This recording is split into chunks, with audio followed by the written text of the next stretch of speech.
এই হলো আসলে শিলচর থেকে মেঘালয় শিলং যাওয়ার রাস্তার দৃশ্য। রাস্তার দূরত্ব 200 কিলোমিটারের বেশি। তার ভিতর 100 কিলোমিটার রাস্তা মোটামুটি এরকম। এর থেকেও খারাপ আছে কিছু জায়গায়। আমি তো পিছনে আরো অনেক খারাপ রাস্তা ফালাই রেখে আসছি। আমি তো ভিডিও করতে পারি না, কারণ আমার সাথে তো কোনো ক্যামেরা ছিল না বা গোপ্রো ছিল না। পরে চিন্তা করলাম আমার সাথে তো মোবাইল হোল্ডার আছে, মোবাইল হোল্ডারে মোবাইলটা দিয়ে ভিডিও করার চেষ্টা করে দেখি। তো ওইভাবেই কিছু ভিডিও করার চেষ্টা করছি, কিন্তু গাড়ি যখন চলছে তখন আসলে ওই মোবাইল কাঁপছে বা ভাইব্রেশন হচ্ছে।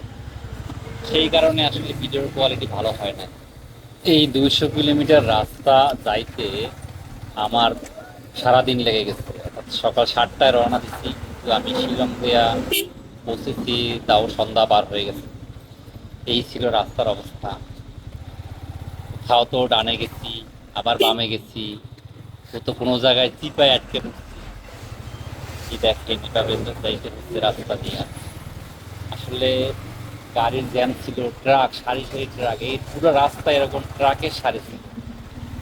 আবার রাস্তার অবস্থা তো খুবই খারাপ। এক তো পাহাড়ি রাস্তা, তার উপর আবার ঢাল, উঁচা নিচা, খানাখন্দের অভাব নাই।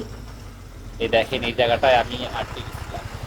অনেকক্ষণ অপেক্ষা করার পর সামনে গাড়ি তুলে দেওয়ার পর আমি বেরোতে পারছি জায়গাটা দিয়া। এই দেখেন, এই লোকটা আমাকে দেখতে আসছে যে আমি ফাইসা গেছি। সামনের গাড়িটা যেতে পারতেছে না, সামনের আগে যে গাড়ি আছে ওই গাড়িটা না সরা পর্যন্ত। যাই হোক, এভাবেই আসলে এই ভাঙ্গাচোরা রাস্তা দিয়া চলে গিয়েছিলাম শিলং। এখানের ওই ট্রাক ড্রাইভারকে জিজ্ঞেস করলাম যে রাস্তার কত কিলো এরকম আছে, বললো এরকম 30 কিলো আছে।